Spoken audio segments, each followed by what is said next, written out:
After high notes like those songs we just sang, I almost hate to bring this sort of thing into mind, but have you ever had one of those days? Yeah, that's right. Or maybe it wasn't just a day, maybe it was a weekend or an entire week, or maybe it was a season of your life where it just seems like it's all over. God's done with you. It's the end of everything good. I know along the course of my life, there have been at least a few times like that where it just seemed like that was it. There was nothing good left. As an adult, one of the first times I experienced that was when I failed out of college. Now, college was not entirely a difficult experience for me. In fact, that first year when I went away to the University of Texas, and what, no whoops? I'd said A&M. There have been a lot of people saying whoop, I'm sure. But that first year I went away to college, I actually didn't do too badly. I did fairly well. My grades were decent, and my performance as a student was solid. And I got a little overconfident. You see, to that point in my life, academics had always pretty much come easily for me. Even in the subjects that were a little tougher for me, I only had to do a little bit of work. I really didn't have to do the kind of deep down academic work that you have to do when you get into those upper levels of study. And so I got overconfident. And though I'm tempted to say that overconfidence was born of, it was because of that first easy year or easier year, but really it was my own sin that got in the way. I began to fall into some habits that were not conducive to my education. To put it a little more plainly, when your social calendar gets so full, social calendar, when you're partying all night the night before, it's hard to get up for an 8 o'clock class. Okay? That was sin. It was my own rebelliousness. Now, I was already a believer. I believed in Jesus. I at least had accepted him into my life, right? I wanted him to save me. I realized I couldn't save myself. But I was still living like that wasn't the reality in my life. So that second year, I first end up on scholastic probation, and then for a semester, academic dismissal. I was actually kicked out of college twice. But they let me come back after a semester the first time. And it had gotten my attention enough to where I realized I needed to really form some study habits. And I began to form some really good study habits. And my grades began to come up. And the coursework wasn't getting easier. In fact, the farther you get into it, this should have been my junior year, but it was really an extension of my sophomore year. But the farther you get into your college coursework, it gets harder. You're getting into upper division stuff, hopefully in the field of study that you're drawn to, so there's more of an interest in your heart and soul for what you're studying. But my grades began to come up. I was pleased. But when I got my report card, and this just illustrates to you how much damage I'd done in the semesters prior to that semester, here's how bad it was. I had to bring my GPA up to a 2.0 to stay in. Okay? My grade report comes back, and my grades are better this semester. They're the kind of grades I should have been making all along, but I realize that the cumulative GPA is a 1.989. Ouch. And since it wasn't quite a 2.0, a little letter accompanied my grade report that indicated that I was going to be dismissed and that there was an appeals process. So I latched onto that, and I went straight to the dean of the College of Communications, and I pled my case. I begged for them to allow me to stay in. I thought, I'm that close. 1.989 to a 2.0. He proceeded to tell me that no, there would have needed to have been some sort of extenuating circumstance because it's only going to get harder for you to stay in. Next semester has to be a 2.25 and then a 2.5 and so forth. So I was dismissed for a period of no less than 3 years before I could even reapply for admission. I was done there. They wanted that to be very clear to me. And I was devastated. I thought it was all over. I had this plan for my life that included a degree from that institution. That was part of the deal. It wasn't just my plan, it was also my girlfriend's plan at the time. We had a plan for our lives together that we were going to stay together beyond college. And there was a certain path we were going to go down, and that path suddenly changed. I wish I could say that that was the moment that everything turned around in my life. Now, God was getting my attention in a very powerful way. But I wasn't even really recognizing that it was God who was getting my attention. I knew something had to change. Things could not continue the way they were going. And it took some time for me to really begin to see that it was God who was working on my life to try to change things. But sometimes that's the way it is. I'm going to read you a story from the Gospel according to Luke in just a few moments, but what you have to realize about this story is it's a story about two disciples who thought it was all over. They thought it was done. They'd seen their Lord crucified right when it seemed like things were about to take off for this movement of people following Jesus. They'd seen him crucified after a mockery of justice trial. And then they laid him in a tomb, and it was over. They left Jerusalem. They were headed to a village called Emmaus. And we don't know a whole lot about why they were going there. We kind of get the impression from the story that maybe one of them, perhaps both of them, lived there. But they're walking along the road, and they begin to have an encounter with Jesus, but they don't realize it's Jesus at first. So listen with me or read along on the screen or on one of the Bibles that's on the rows there, or the Bible you brought with you. Read along with me, Luke, the Gospel according to Luke, the 24th chapter, verses 13 through 35. It's a little bit lengthy, but stay with me. This is a great story. That very day, two of the disciples, were going to a village named Emmaus, about 7 miles from Jerusalem. And they were talking with each other about all the things that had happened.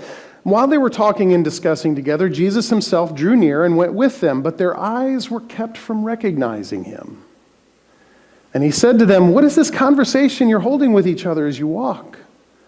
And they stood still, looking sad. Then one of them, named Cleopas, answered him, "Are you the only visitor to Jerusalem who does not know the things that have happened there in these days?" And he said to them, "What things?" And they said to him, "Concerning Jesus of Nazareth, a man who was a prophet, mighty in deed and word before God and all the people, and how our chief priests and rulers delivered him up to be condemned to death and crucified him. But we had hoped that he was the one to redeem Israel. And yes, besides all this, now it's the 3rd day since all these things happened." Moreover, some women in our company amazed us. They were at the tomb early in the morning, and when they did not find his body, they came back saying that they'd seen a vision of angels, and they said he was alive. Some of those who were with us went to the tomb and found it just as the women had said, but him they did not see. And he said to them, "O foolish ones, and slow of heart to believe all that the prophets have spoken.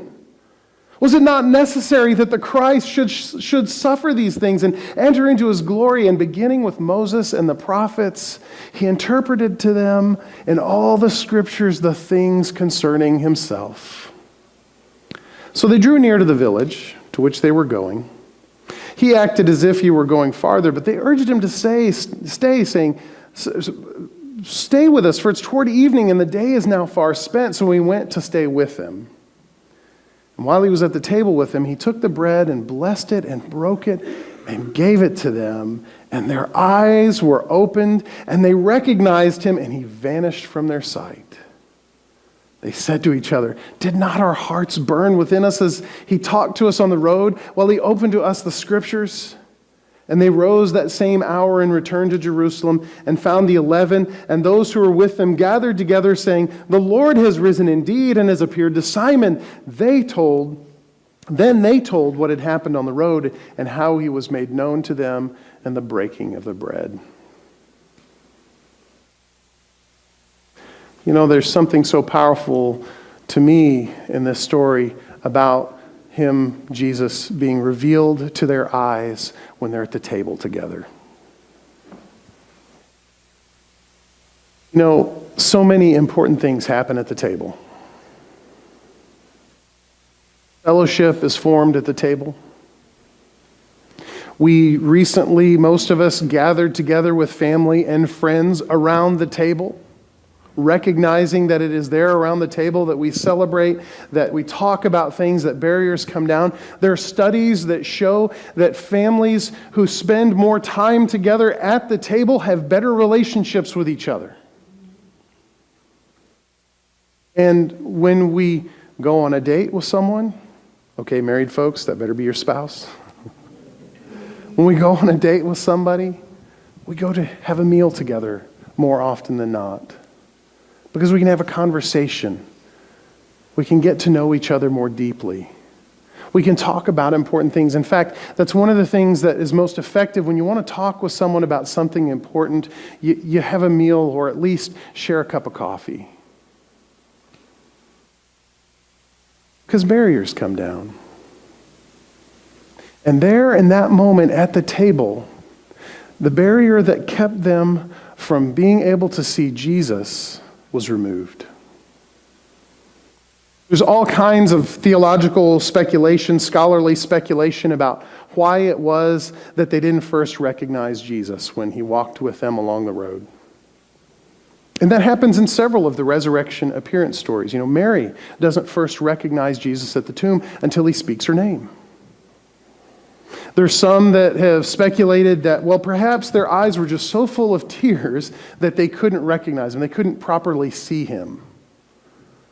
Others have said that, you know, perhaps there's something different about the resurrected body, that even though it's the same body that's somehow transformed in such a way that eventually you're able to recognize that it's the person you're talking to, but at first you don't. I have often speculated that maybe it's because seeing someone dead or who was dead being raised is so outside of our expectations that we just have trouble being able to see that sort of thing. It doesn't fit in our experience. We've never done that before. But as I read this text this week in preparation for this message, I realized the answer was right there in the text. Surprise, surprise. Their eyes were kept from recognizing him. Jesus didn't want them to see who he was. He prevented them from recognizing him until the moment was right. And that moment happens at the table. And it seems when we're reading the story, that's the moment where they turn around. And indeed, after that, they turn around, and instead of staying there in Emmaus or going on to points farther, they turn around and head back to Jerusalem. But I want to suggest to you that Jesus began putting them on that journey a lot earlier than that. I mean, you might argue that it started when he was up there on the cross paying the price for their sins. Or that when he was raised from the dead and was no longer in the tomb and people are proclaiming to them, he's risen, he's alive, he's not dead anymore. And the women that were proclaiming that, they were just kind of dismissing it. They didn't apparently think very much of the testimony of women in that day and age. But Jesus changed that. Because they were the first apostles sent to tell the good news. They heard the message, they didn't receive it, but for how many of us is that the case, that we heard the gospel message a few times before we really accepted it? You could also say that he was adjusting their course as he was walking with them to the village called Emmaus, as he was walking along with them, talking to them, interpreting the scriptures, explaining to them that this is exactly what had to happen.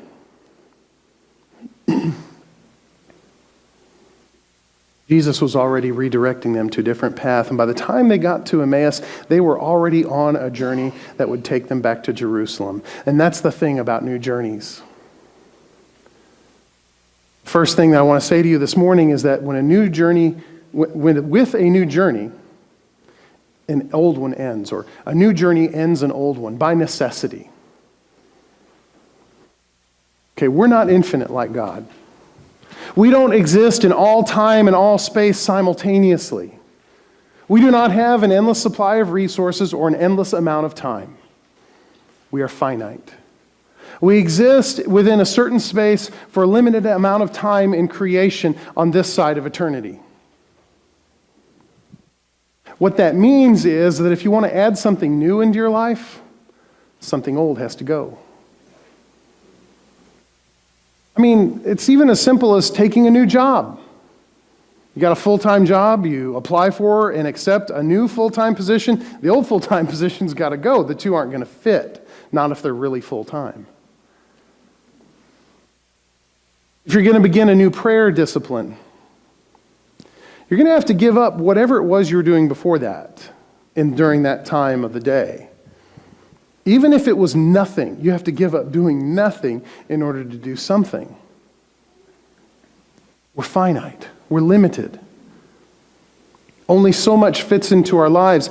If something new comes, something old has to go away. I don't know how many times I've had to ask myself that question as a pastor. You know, there's lots of good things I could add into the ministry that I do. But I always have to ask myself, if I start doing this, what do I have to stop doing? Isaiah chapter 43, verses 18 through 19 puts it like this.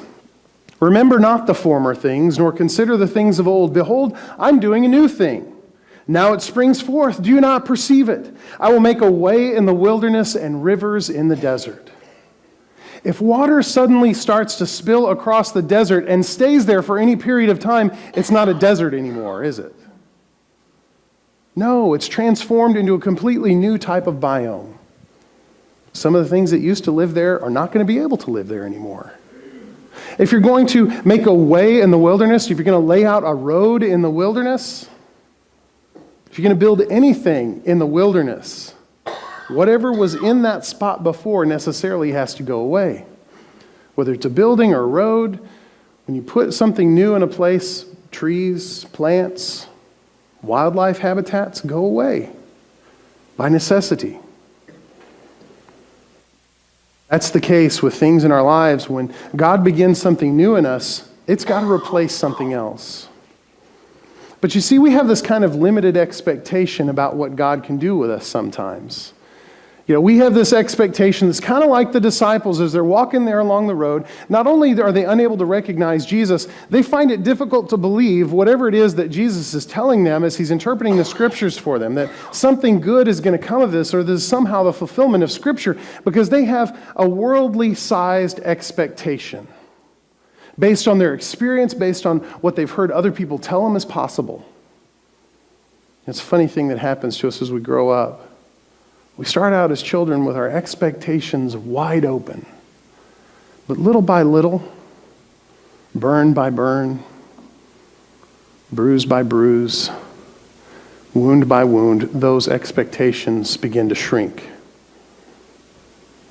So the second thing that I want to say to you is that we have to replace our expectations with God's expectations.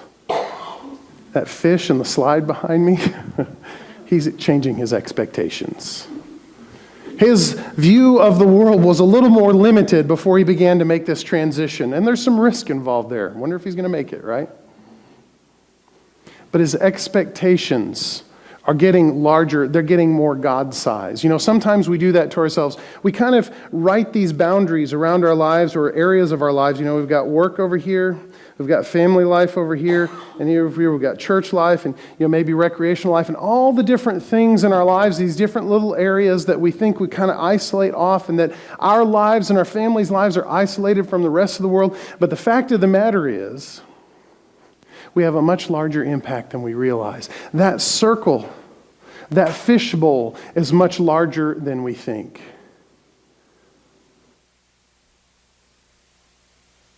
Disciples that were walking from Jerusalem to Emmaus were going that direction because they thought it was over. They'd heard the things that had been said by the women when they went to the tomb, but they didn't stick around. They said, you know what, it's just getting crazy around here. And we're having to hide. We thought things were about to change, but once again, just like with so many other things in our lives, we've been disappointed again. It's time to go home. Let's go see if there's any pieces of our old lives left to pick up. And it's at that moment that someone starts walking with him, and his name is Jesus, and even though they don't realize it, he's working on their hearts and souls, trying to tell them that no, the journey's not over, the journey has just begun. He was trying to expand their vision. And the way he did so was by telling them that all of this had been predicted. Just look in the scriptures. And he begins to go through the books of Moses, he goes through the prophets, and all the rest of the scriptures, saying these are just prophecies that had to be fulfilled in order for God's plan to come to pass. I can almost imagine the joy with which he's revealing these things to them, realizing that at some point it's going to click for them when they recognize him. There's a guy by the name of Peter Stoner who back in 1969 wrote a book called Science Speaks, and in that, and this was part of our Bible Bonanza lesson this past week, interestingly enough, but in that book, he says he took only 8 prophecies out of Isaiah, and there's a lot more prophecies than that in the book of Isaiah. Isaiah's a big book. The messianic prophecies that were going to be fulfilled in Jesus. Took 8 of them. And statistically worked out that if for those 8 prophecies to all come true in the same person, the odds are something like this. You take the state of Texas and you pile it 2 feet deep with silver dollars. And randomly you've marked one of them and it's been put in there, and you blindfold someone and that person reaches in and randomly selects that one marked silver dollar. That's 10 to the 17th power, 1 in 10 to the 17th power probability that you're going to grab the right one. That's astronomical, and that's only 8 prophecies. Then you read the rest of the book of Isaiah. Then you read the books of Moses and the rest of the prophets. And then you read, even in the Psalms, you've got prophecies about Jesus that come to fulfillment in Jesus. And you realize that the probabilities are just astronomically, it's just nearly impossible for it to have been anything other than Jesus. He's just telling them there's no other way that this could have come to fulfillment except through the events of the past few days. The disciples' vision was too small. It was based on the world's expectation. Throughout the Bible, God uses visions given to individuals to be shared with the community to expand their ideas of who God is, who they are, and what God is calling them to do and who God's calling them to be. Prophets don't always get the warmest welcomes and the most eager reception of what they're having to say, but God is continually changing and enlarging the expectations of his people. Romans chapter 12, verse 2 puts it like this: "Do not be conformed to this world, but be transformed by the renewal of your mind, that by testing you may discern what is the will of God, what is good and acceptable and perfect." Oh man, perfect's a tall order, isn't it? Sometimes even just the what is good part is hard to do. But God sets really high expectations on us, and he knows that by his power we can achieve them. On our own, we're sinners who can never hope to achieve what God has set before us. And yet, God gives us the power and gives us the grace to be perfected into the image of his Son. And sometimes it surprises us. And so third and finally this morning, let me say, God will surprise you. God will surprise you. Even if you're mature in the faith, even if you've been a believer for a long time, even if God surprised you a long time ago when he first called you to himself, he could still surprise you. He will still surprise you. Take, for example, some Bible characters that we know. Moses. He'd been surprised by God a few times. He goes on the run after he kills someone who was abusing one of his fellow Hebrews. He takes off. He goes on the run. He recognizes that what he's done is murder. So he takes off out of Egypt because he knows a death sentence will be on his head. But then God gets his attention with a burning bush and surprises him with the words that he's going to have to go back to Egypt. And God's not done surprising him. He's going to enable him to do miraculous works that are not his own power. They are the very power of God being worked out through him. And he's going to deal with crises of confidence. But God's going to keep surprising him and keep showing him that he's at work in him. Saul, Paul of the New Testament, who wrote most of the New Testament, is surprised by Jesus in his conversion experience when he gets knocked to the ground and realizes that the one he's been persecuting is the one that he now needs to follow. But, he continues to go throughout the rest of his life, and God continues to work on him and continues to work miracles in his life. He surprises him in prison by making the chains fall off, making the prison doors fly open. There's even a time when he and Peter get into a dispute, and God manages to work that out between them as well. He surprises Paul and his ideas about what's clean and what's unclean, and God keeps working on him. For me, there was a time in my life when I could not have imagined that God was going to use me to go back to school again and become a pastor. In fact, when I had that career path all planned out, pastor was nowhere in it, even though that had been suggested to me by a pastor along the way. God was still working on me. And even though I told God and everybody else that when I graduated and finally got my bachelor's degree, finished up at Angelo State, whoop, anybody in the house? No? Okay. I just had to check. When I finally got that bachelor's degree, I said, I'm done with school. Finally, I don't have to go back ever again. And just a few years later, I was going to be going back to school, to seminary. Grades continued to get better, by the way, but it was because I was really falling in love with what I was studying, and God had led me to discipline myself further. And I'm not the only one who changed directions and departed from a career. Along the way, as I've come into ministry, there have been countless other second career pastors who were headed in one direction, and God got their attention and moved them back into the life of the church in a different way. There are countless saints throughout the history of Christianity who have turned their failures, their tragedies, even random circumstances into new ministry opportunities. One of the ones that stands out to me quite starkly is the example of Charles Colson. Charles Colson was the special counsel for the White House during the Nixon administration, and if you're familiar with that part of history, you know Nixon got himself in a little trouble. And his counsel was right there with him.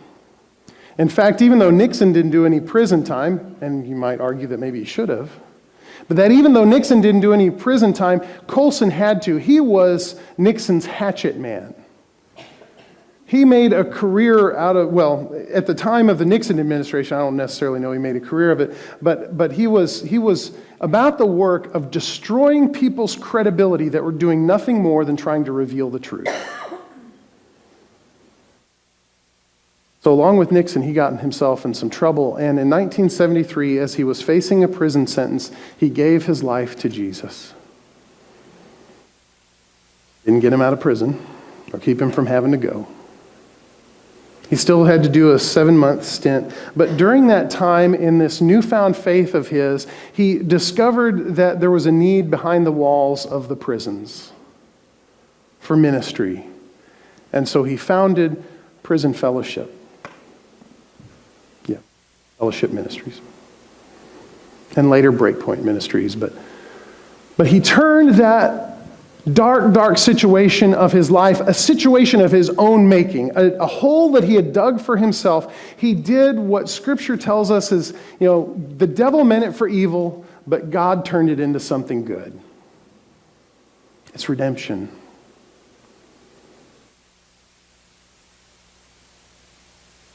The point for this morning is that when it seems like God's done with his plan for you, he's still got something big in store for your life. Let me repeat that. I want to make sure it's absolutely clear. When it seems like God's done with his plan for you, he's still got something big in store for your life. I'm going to repeat it one more time and point out that it is up on the screen behind me, so you absolutely make 100% clear that you understand this. When it seems like God is done with you, with his plan for you, he still has something big in store for your life. You want to know how I know this? Do you remember a few weeks or months ago when we were talking about calling, and I told you there was a special test you could do to see whether or not you're still called, and I got out a little handheld mirror and I put it up real close to my face. I said, if you do this and the mirror still fogs up, you're still called. Well, the mirror test applies to this also. You're still breathing. You've still got blood pumping through your veins. God has a plan and a purpose for you. God is not done with you.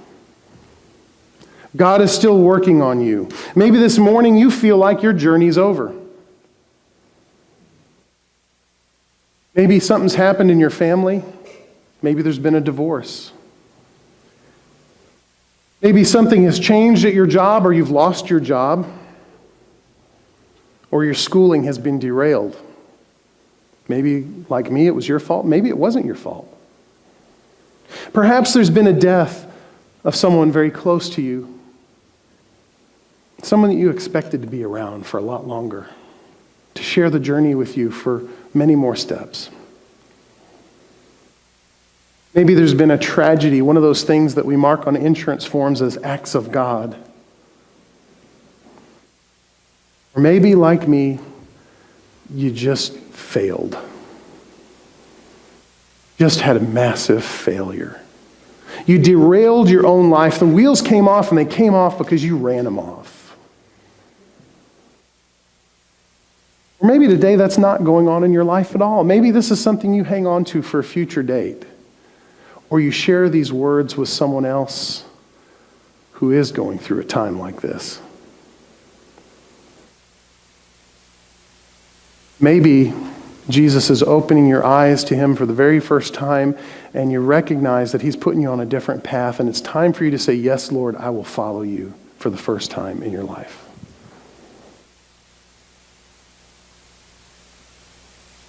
Brothers and sisters, here's the thing. This is not just a message for us as individuals. This is a message for us who are members of the church. This is a message for the church. Whether we're talking about the universal church that is being persecuted around the world, whether we're talking about the church in the United States that seems to be declining and we're losing numbers, or in our denomination in particular, which seems to be leading the way in loss of membership. Maybe it's here locally in this church, you've become convinced that the church is dying and it's all over. I'm here to tell you, brothers and sisters, it's not over.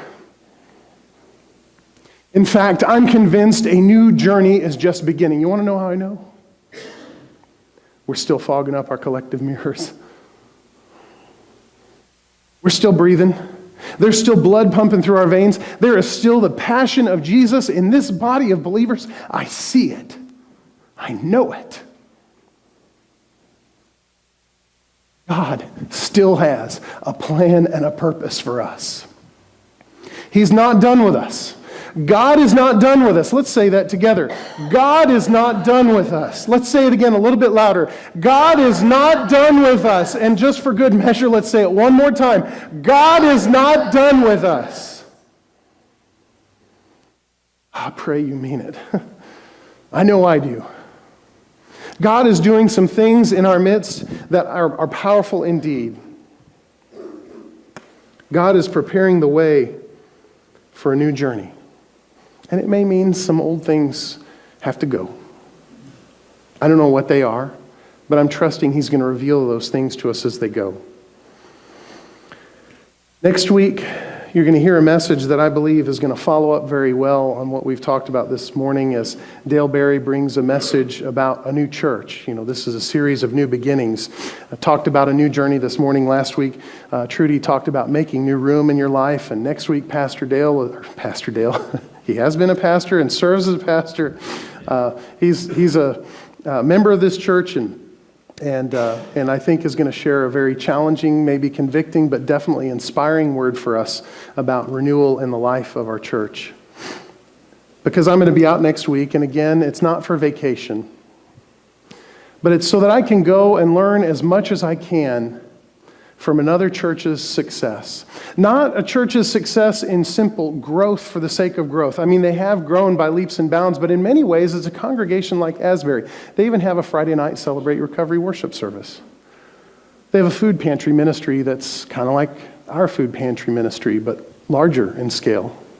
A lot of the things they do are like what we do here at Asbury Church, but just larger in scale. And what happened at that church began with the prayer of a new pastor at that congregation as he began to pray the prayer, Lord, send us the ones nobody wants and nobody sees. You got to be bold to pray that prayer. And the reason I say that is because when you pray it, God tends to answer it. And you got to be ready. I prayed that prayer kind of tentatively, a little bit hesitantly earlier this week. Lord, send us the ones nobody wants and nobody sees. And God said, okay. And he stuck me down here. Instead of going up to my office to hide out and work on the things that I very often work out, I was down here in the front office, and I was handing out food bag after food bag to people in need. Now, what God showed me in that is that these people don't look like me. They don't look like us, for the most part. They come from different backgrounds. They have a whole different level of brokenness going on in their lives, but some of us have been in those places, and maybe not that long ago. And some of us God has redeemed from places like that.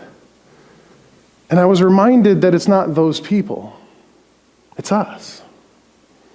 Our brothers and sisters, and that God, when he created them, loved them and still loves them every bit as much as he loves you and me. So I stopped and took time as I was distributing food to talk with them, to listen to them, and to pray with them. Bold prayer. And I'm almost afraid to say, why don't you lift that prayer up with me? But I think we need to. Say I'm almost afraid because I know it changes things. It means that we have to do things differently.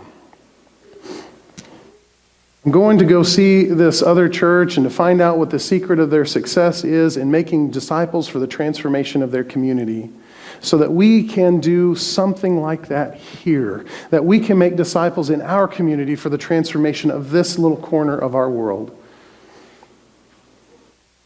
Believe that God is sending us on a new journey.